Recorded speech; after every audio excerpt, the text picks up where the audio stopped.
Okay, we have the coach, and he is ready for your questions. We're going to start over here on the left side, third row. Yeah, Josh Barry Trammell with the Tulsa World. Barry, good to see you, buddy. You too. All across college football, people are having trouble running the ball.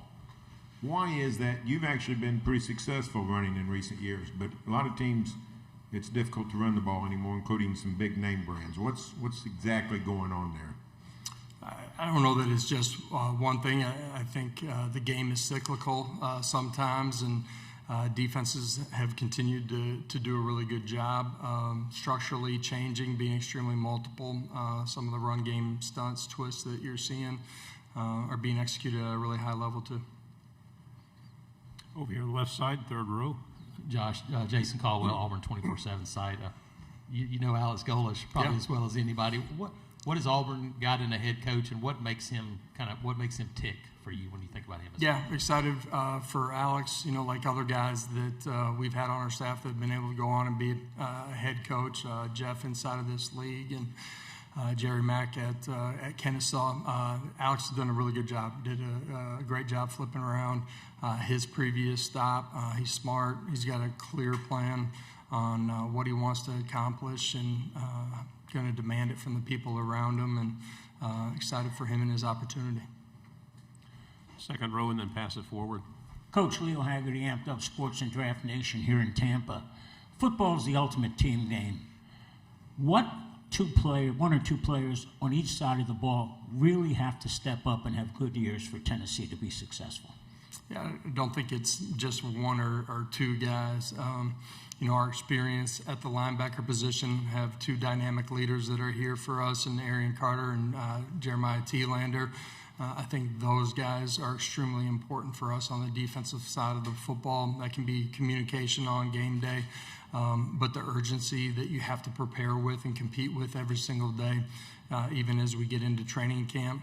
On the offensive side of the football, I think our offensive line plays a huge part in the success. When you start a young quarterback, those guys have to do a good job of keeping you out of adverse situations such as third and long.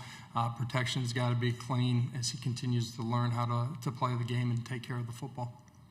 Front row. Chessa Boucher with NBC 33 in Baton Rouge. Lane Kiffin made his return to Knoxville in your first year as a head coach. Things got a bit spicy. Do you think that fan base has kind of cooled off, and what do you expect in November when LSU comes to town? Certainly hope our fan base hasn't cooled off. So, you know, whether it's the grocery stores being fully stocked with mustard, or you know, our sports stores making sure that they got reinforcements on the golf balls. Hopefully, Knoxville's ready for his arrival. Fourth row in the end. Hey there, Josh. Michael Epps here locally at Spectrum Sports 360.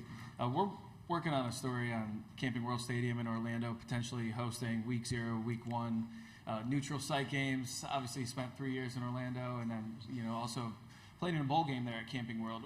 What do you feel like that venue presents as an attractive option for college football to maybe have more neutral site games there? Yeah, I think the city of Orlando itself is a great venue, great destination for fan bases. They do a great job hosting the teams, for the bowl games. Camping World, the venue itself, is continued to get better. The city invests in it. They've done a great job of, changing that area of the city, and that's why they've been able to attract great games. That can be, Week 0 games, non-conference games, but also great opponents during the course of bowls. Left side, fifth row.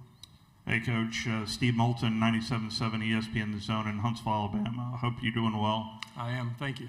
One of the bigger questions I had this time last year was your quarterback room, and Joey answered that in a big, big way. And you have the same question? I had the same questions, Coach. Yeah. So tell me about your quarterback room and what do you like about it? Yeah, there's going to come a day where I come back in here and we got a return starter. It's been 5 years here, and I was talking with Bill Martin, our sports information director, and 7 out of the last 9 years, we've had a new starting quarterback in our history with our staff, and 7 out of the last 9 years, we've been top 10 in the country in scoring too. So we have 2 young guys that are competing at a really high level. They've continued to grow. There's a lot on their plate. Look forward to seeing them learn it, earn it, and take a job during the course of training camp. I think that's important for his teammates to see that, garner that trust and respect from the other guys that you're going to be on the field with. But excited about who we have, and I think it's really important. I mentioned the offensive line earlier. It's important that those guys play at a high level. We have a lot of experience coming back at our skill positions on the offensive side of the football. Going to be important that they're doing their job at a really high level. And ultimately, when you have a young quarterback, you got to tie everything together. We got to play really good defense, and special teams got to be on point. On the aisle, second row. Hey, Coach. AP Stidham, AP as we see it. Coach, would you be able to describe a few attributes of the 2 quarterbacks that you feel are competing for the position? Yeah, George McIntyre redshirted a year ago, second year in our system. As we started in January, had good understanding of what we're doing, the most experience inside of it, but has continued to grow in his mastery of what we're doing offensively. Thought he took some big jumps fundamentally and technically inside of the pocket that were important for him during this offseason. Faison Brandon, true freshman, radically changed his body. He's done a great job competing in that avenue, but has competed extremely hard. He's one of the first guys in the building, one of the last to leave. He's constantly doing extra work to make up ground and master what we're doing offensively. I like the way that they've competed individually. I like how they've competed as a group. They've done it the right way, which I think is important that your team sees that. And looking forward to seeing them as we start training camp here in a couple of weeks. Fourth row on the aisle, then pass it behind you, please. Tyler Shaw with KBTX in Bryan College Station. I want to ask about one of your former players, Ricky Gibson, just kind of what kind of a player he is and what he brings to a defense. Yeah, had an injury a year ago. Maybe got a quarter of action, but he's somebody that played at a high level as a young player. He's smart, he's competitive, and a really good football player. Fifth row aisle. Travis Tyndall, ESPN Austin. Coach, can you talk about your conference opener versus Texas, and it being the first time that both of these programs have played each other since the end of the 1968 season? First time the real UT plays the other UT in a while. Obviously, a big game. Just inside the landscape of this conference as you open up conference play. But a program that's done a really good job under Coach Sarkisian. I think it's unique that you have a Manning that's coming to where a former Manning played, and that'll be unique for our fan base and also theirs. Second row aisle. Hello, Coach. Jacob Worthing, KRUI. Hope you're doing well. With a new defensive philosophy, what are you looking more for, strength or being coachable? When you say strength? Like in the trenches, discipline, that kind of strength. Yeah.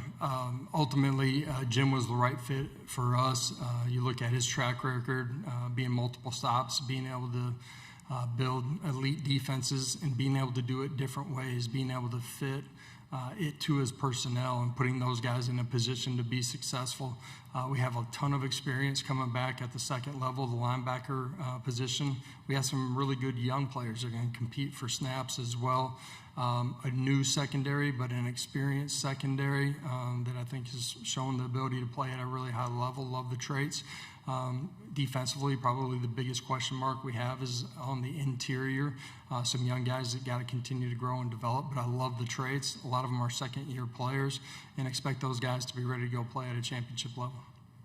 Back row on the aisle again. Travis Tyndall, ESPN Austin. Coach, what are your thoughts on Deshaun Bishop as a returning starting running back?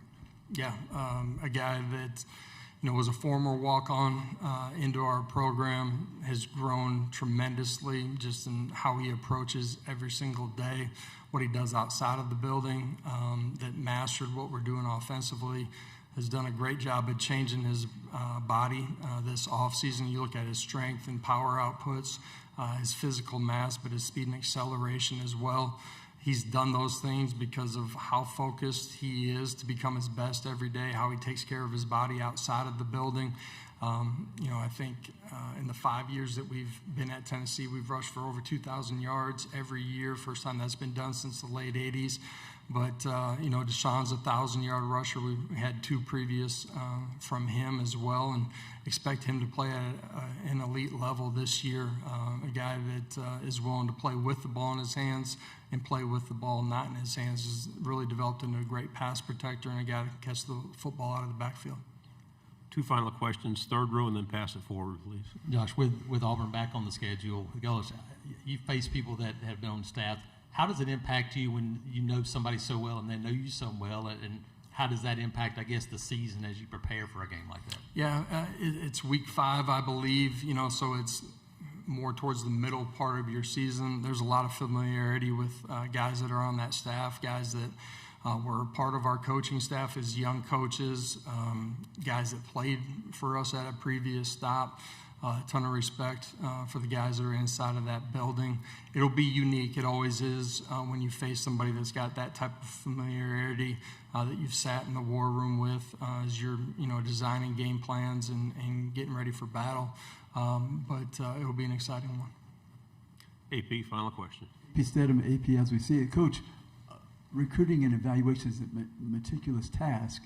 How was Deshaun viewed as a walk-on? I mean, do you recall that process when reviewing him, his film and things, and then he became an all-star type player? Yeah, absolutely. Yeah, a guy that was highly productive at a high school that was 35 minutes from campus. His offers, we didn't feel like necessarily matched what his potential skill level was. He had great vision, balance, and body control, great feet in the hole. There were some things that he had to continue to grow in, but we were able to talk to him and just, at that time, we were limited in some of the roster spots that we were able to have with some of the things that we inherited from the previous staff, and, kind of talk to him about our vision of who he is, how he could develop, and how he could become an impact player. And he certainly lived up and surpassed those expectations. Coach, thank you very much. Appreciate Love it. to see you.